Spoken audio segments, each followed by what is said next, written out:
Donc, bonjour à toutes, bonjour à tous. Donc, très rapidement, je vais me présenter rapidement, hein. Donc, Jean-Charles Fauchia, moi, je suis consultant depuis presque 15 ans en logistique, transport, supply chain, management. Je fais partie du consortium Agilea, qui est référencé Industrie du futur sur la région Occitanie. Donc, on apporte un certain nombre de dossiers. Voilà pour la présentation. Donc, je vais essayer de faire une introduction assez généraliste de la supply chain, de ce qu'on entend par supply chain, qu'on ait une vision un peu commune. Il y a d'autres thématiques en fait qui vont certainement reprendre des éléments dont je vais parler, donc je ne m'attarderai pas sur certaines choses, notamment sur les circuits courts. Voilà, donc ce sera détaillé par après, donc je ne m'attarderai pas là-dessus. Rapidement, ce que vous voyez sur le slide là, en fait, c'est la vision. Alors, c'est un modèle, c'est le modèle SCORE. Donc, le modèle SCORE, c'est un modèle euh, d'organisation d'entreprise orienté supply qui a été créé dans le milieu des années 90 par des Américains et en fait qui représente la vision supply chain, la vision étendue en fait de votre entreprise. Pour faire simple, hein, je vais faire rapide. Dans une organisation supply chain, vous avez 6 fonctions clés. La première fonction, c'est la fonction planification, que vous voyez tout en haut, en fait, sur laquelle vous allez piloter vos flux, travailler vos capacitaires, analyser vos besoins dans le temps, sur le long terme, le moyen terme et le court terme.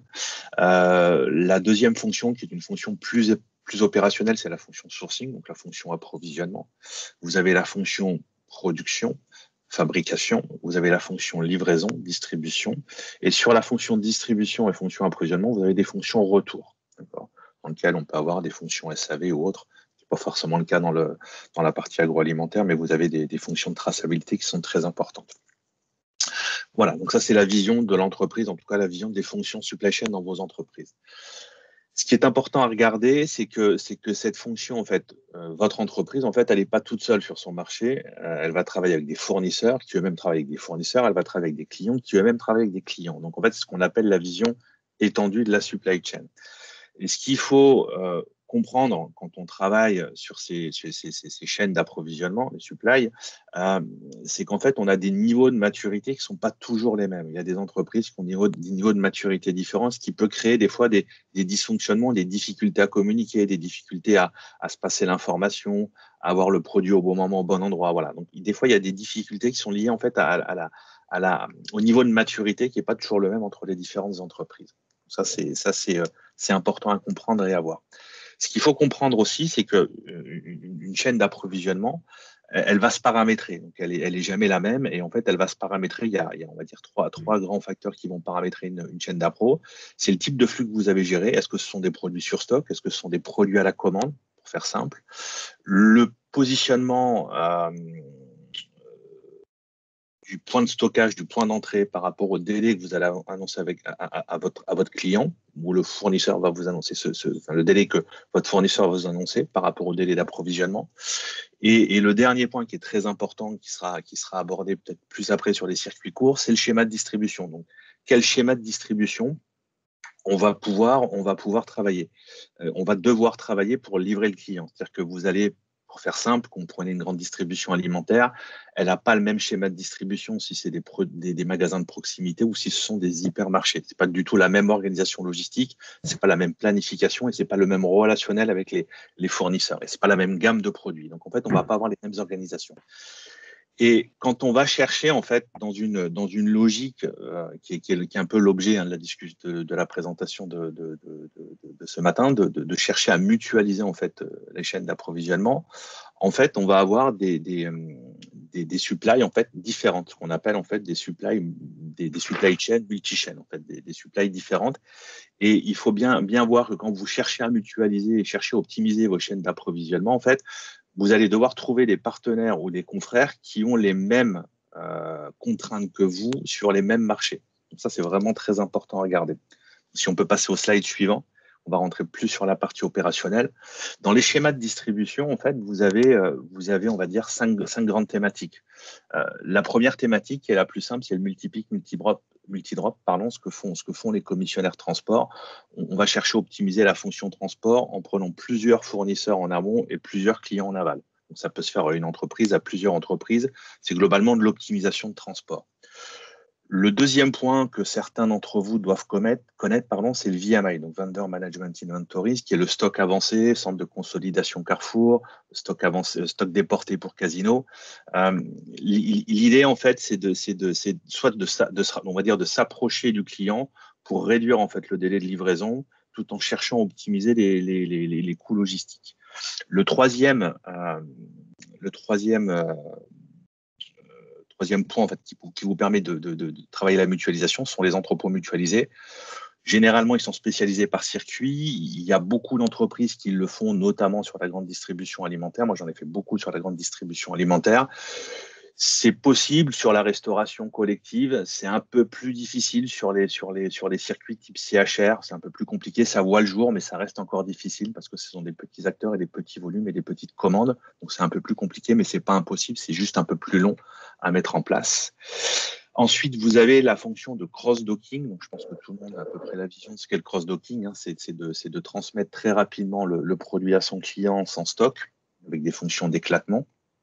Et le dernier point, c'est ce qu'on appelle la GPA mutualisée ou le pooling. Pour faire simple, en fait, c'est se mettre à plusieurs pour livrer un client. Donc ça, c'est ce qu'on appelle le pooling. La GPA va rajouter un petit cran supplémentaire qui est de faire des propositions de commande à votre client qui va accepter avec un modèle en fait d'approvisionnement qui peut se faire à plusieurs industriels. Voilà. Donc les grandes fonctions, en fait, les produits entre guillemets, mais les grandes organisations que vous pouvez trouver qui permettent d'avoir des schémas de distribution multi-acteurs qui amènent des possibilités de mutualisation. Si on peut passer juste au slide suivant. Juste pour information, et je vais passer très rapidement là-dessus, j'ai remis en fait les types d'entrepôts que vous avez dans les schémas logistiques parce que c'est important à comprendre. Vous avez le premier qui est le plus connu, en fait, c'est la logistique de proximité, l'entrepôt régional, où là, en fait, on va être au plus près des clients, plutôt ceux de vos clients à vous. On va être au plus près des magasins, au plus près des consommateurs pour avoir un délai de livraison très court et une optimisation du coût de transport. Vous avez la logistique centralisée ou l'entrepôt centralisé qui est plus la problématique des entreprises de l'agroalimentaire où là, je vais avoir un entrepôt, possiblement deux, mais pas plus, sur lequel je vais distribuer mes produits à mes clients. Vous avez la logistique de vente à distance et du e-commerce. Donc là, on est plutôt orienté B2C sur des commandes assez petites. Et ensuite, on a les entrepôts de type cross-docking, donc éclatement, groupage, qui, eux, vont pas être des entrepôts, mais simplement des espaces de passage à quai sur lesquels, en fait, on va venir éclater la marchandise. Mais il n'y a pas de stock, il n'y a pas de stockage, il n'y a pas de préparation de commande. C'est simplement de l'arrivée, de la réception et de l'éclatement de commande. Et vous avez la cinquième possibilité, qui est en fait un mélange de tout ça, ce qu'on appelle la logistique combinée. On peut mélanger 1, 2, 3 ou 4 types d'entrepôts. Mais chaque entrepôt, en fait, aura vraiment son organisation et sa spécificité. Si on peut passer au slide suivant. Une fois qu'on a vu les entrepôts, le deuxième facteur qui est très important quand on va chercher à mutualiser, pour faire simple, mutualiser, c'est soit de gagner en économie de coûts, c'est soit de gagner en économie d'émissions de gaz à effet de serre.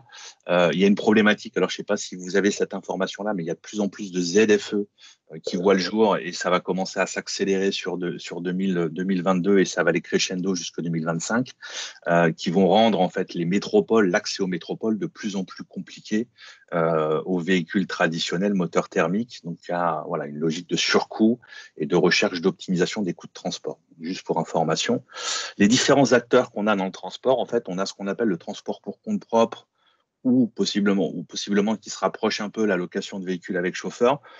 Globalement, ces acteurs-là sont difficiles à travailler en mutualisation parce que c'est des moyens propres, c'est souvent des tournées fermées, donc difficiles à optimiser. On peut imaginer de les optimiser tout autant que l'entreprise en fait qui utilise ces moyens-là et ce qu'on appelle sa capacité de transport. En droit de transport, vous ne pouvez pas faire de transport pour le compte d'un tiers si vous n'avez pas votre capacité de transport. Pour faire simple, si vous voulez demain, avec une flotte en propre, optimiser votre fonction transport, il faudra que vous puissiez faire une demande de capacité de transport et monter une entreprise de transport pour faire de la prestation de transport. Donc ça, c'est le premier point. Ce qu'on peut optimiser, c'est les flux que vous mettez en fait soit à vos transporteurs, donc les transporteurs traditionnels, c'est le transporteur qui a un camion qui vient vous mettre votre véhicule à disposition, ou les flux que vous remettez à vos commissionnaires. En fait, vos commissionnaires, c'est des gens qui vont intervenir pour organiser le transport pour votre compte, qui vont faire appel à des transporteurs que vous ne verrez pas directement, mais que lui a dans son portefeuille et qui va faire travailler. Donc ça, en fait, c'est les différents types d'acteurs transport qu'on peut avoir sur le marché. Le deuxième point, c'est quel type de transport on va travailler. Et ça, c'est vraiment important parce qu'en fait, on ne pourra optimiser les flux qu'en type de transport. C'est-à-dire pour faire court, les deux premiers qui sont l'express et le monocolie, si vous l'utilisez pour certains, on ne va pas chercher à les optimiser parce qu'on a des commandes assez basses ou des délais d'intervention, notamment sur l'express, qui ne le permettent pas. Ce qu'on va pouvoir optimiser, en tout cas ce qu'on va chercher à optimiser quand on fait de la mutualisation de chaînes d'approvisionnement sur la fonction transport, c'est la messagerie traditionnelle, moins d'une tonne, la messagerie industrielle de 3 à 7 palettes, je schématise, hein, et le lot jusqu'à 20 palettes sur lequel en fait on va pouvoir mutualiser des organisations logistiques de plusieurs entreprises. Le camion complet, mécaniquement, ne s'optimise pas, sauf si demain vous voulez augmenter la fréquence de livraison, et auquel cas vous vous retrouvez sur un demi-camion et on passe sur une problématique de lot et on va mutualiser les moyens pour avoir le même coût de transport. Okay, ça se fait aussi bien sur le B2B, sur le B2C, sur l'intersite, et on a une spécificité sur la température, le secteur géographique ou les contraintes produits ou réglementaires qui sont liées à vos produits. Voilà, donc on a toute une problématique et tout ça, en fait, il faut qu'on soit vraiment sur les mêmes types de flux pour pouvoir les optimiser. Les avantages, rapidement sur les avantages de la mutualisation que vous allez retrouver ou chercher, c'est une réduction des coûts de transport. Globalement, quand on fait des optimisations de la mutualisation, on va chercher des gains aux alentours de 20-40%. Une réduction des émissions de gaz à effet de serre. Donc, du coup, une possibilité de réduire aussi globalement les émissions de particules fines qui sont liées à la ZFE, une maîtrise de sa solution de transport et de ses circuits de distribution, une mise en place plus aisée de nouvelles solutions et une plus grande indépendance vis-à-vis des partenaires transport et logistique et par définition derrière une meilleure maîtrise de ses coûts de transport. Il y a un certain nombre de prérequis là-dessus. C'est des conditions de transport et de stockage compatibles, notamment sur la température produit et sur le type de client que vous allez chercher, des types et des modalités de livraison proches ou équivalentes, des circuits de distribution équivalents, des clients proches géographiquement, c'est-à-dire qu'on ne va pas mettre dans le même camion un client qui est à Paris, un client qui est à Strasbourg, une maturité, et ça c'est fondamental, une compatibilité des systèmes d'information, ça c'est vraiment un point d'entrée très important, une maturité dans le pilotage de la chaîne d'appro, une confiance, une transparence et une volonté de partager des gains et des informations au niveau des directions générales. C'est vraiment ça, c'est un point fondamental parce que vous allez vraiment ouvrir vos comptes. Une volonté de passer du temps sur ce type de projet et du coup un engagement de la direction générale de tous les acteurs du projet parce que on considère que c'est un projet stratégique. Voilà.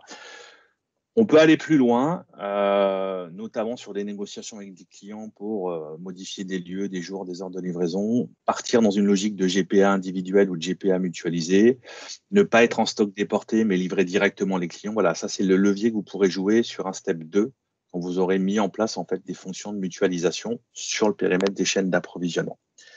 Voilà pour moi. J'espère que je n'ai pas trop débordé, en espérant que j'ai tenu le timing correctement.